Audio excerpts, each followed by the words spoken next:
Hello everybody, this is City Scrapper. Thank you so much for joining me on my channel today. Today I am back for day 21 of Christy's Beautiful Life, 30 Days of Sketches, Series 7. I'm not sure who made this sketch, but I love the way there's so many triangles on it. So you could see here that I'm taking some larger pieces of paper and I'm folding them just a little bit in half at the top, and that just helps me to figure out where the center is without having to measure.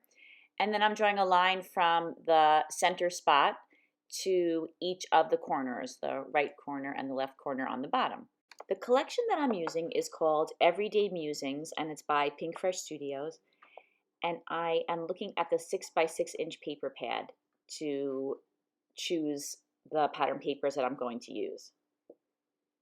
So following the sketch, I picked out I made three larger triangles, and then now I'm making a number of tiny triangles to go on the left-hand side.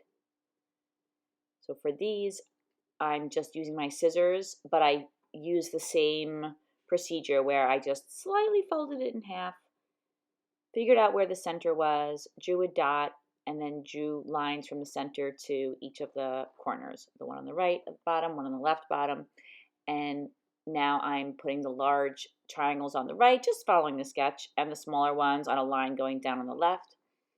And I decided that the triangles that were on the right, they were supposed to be big, but they were a little too big. So I trimmed those down just a little bit. The photographs that I'm using today are photos of raccoons.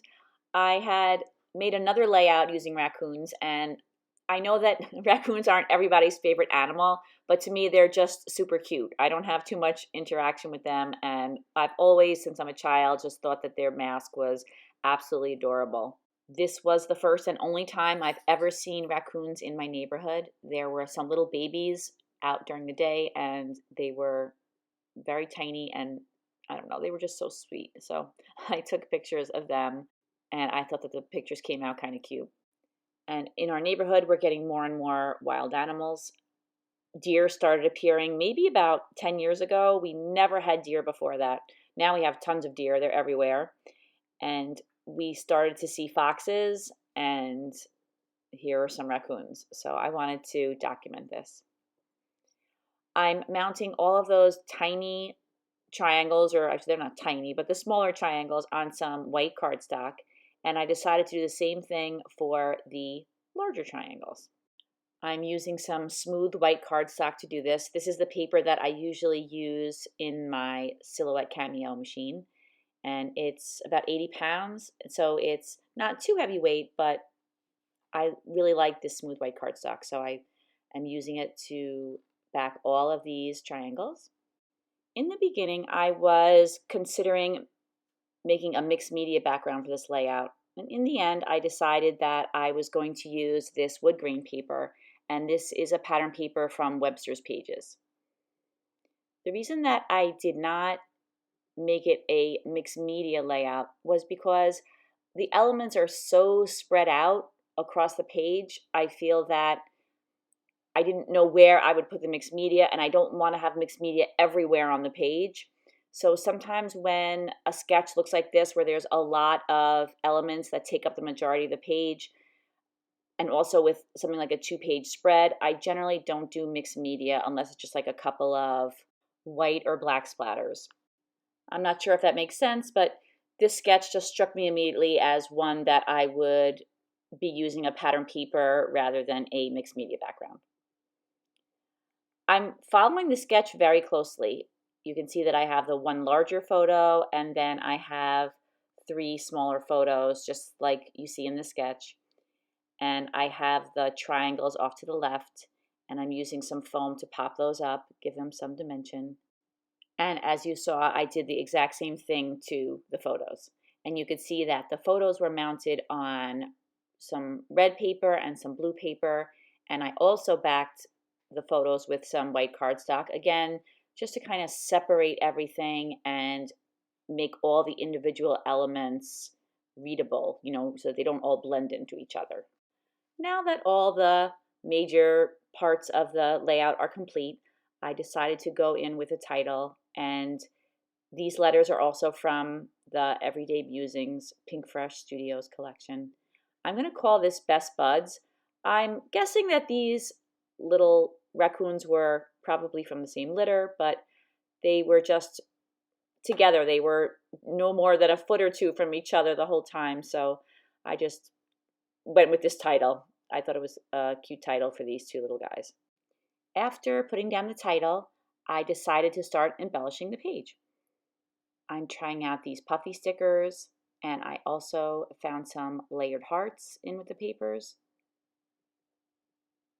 And there were a lot of really cute embellishments that were not, from nature, so I thought that I would try to use those on the layout. So I found these leaves, and there's some embellishments that have some really pretty gold accents in this collection. So I'm picking out some of those branches. They have some gold accents, and also that flower that's in the center right now of the 4 pictures that also has some gold foiling on it.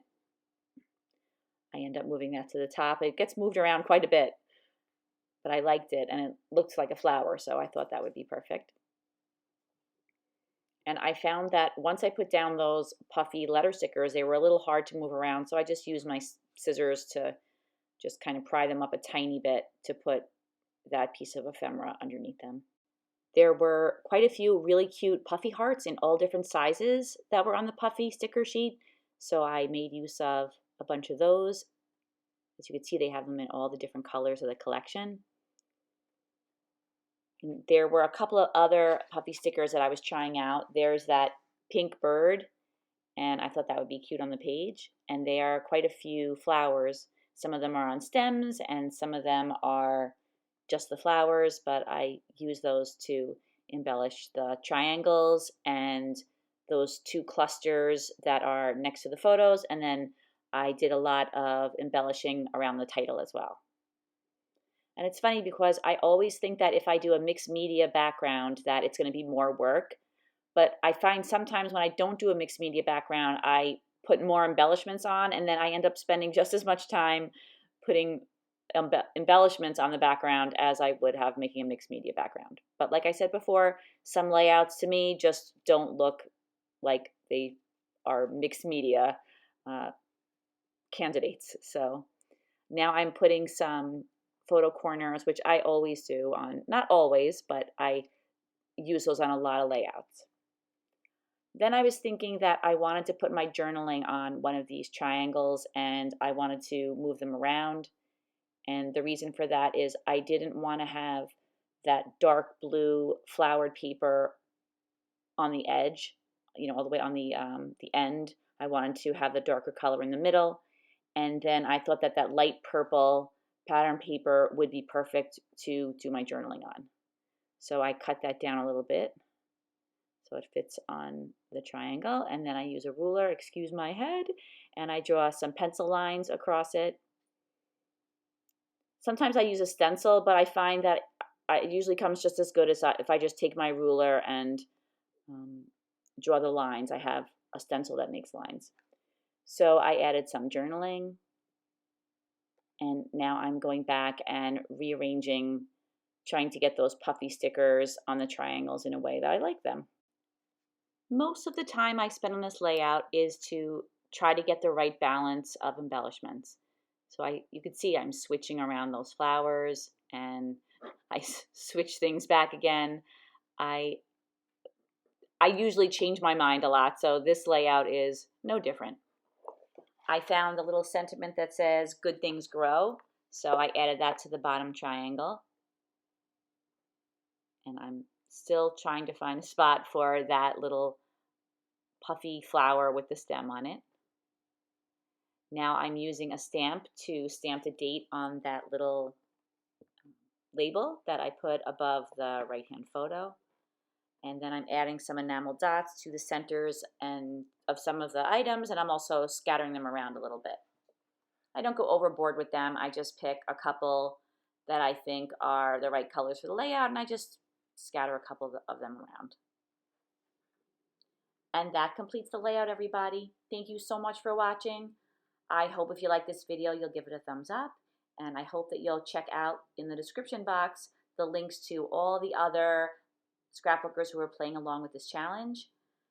Thank you so much for watching my channel, everybody. I hope to see you again tomorrow, and I hope you have a great day. Take care. Bye-bye.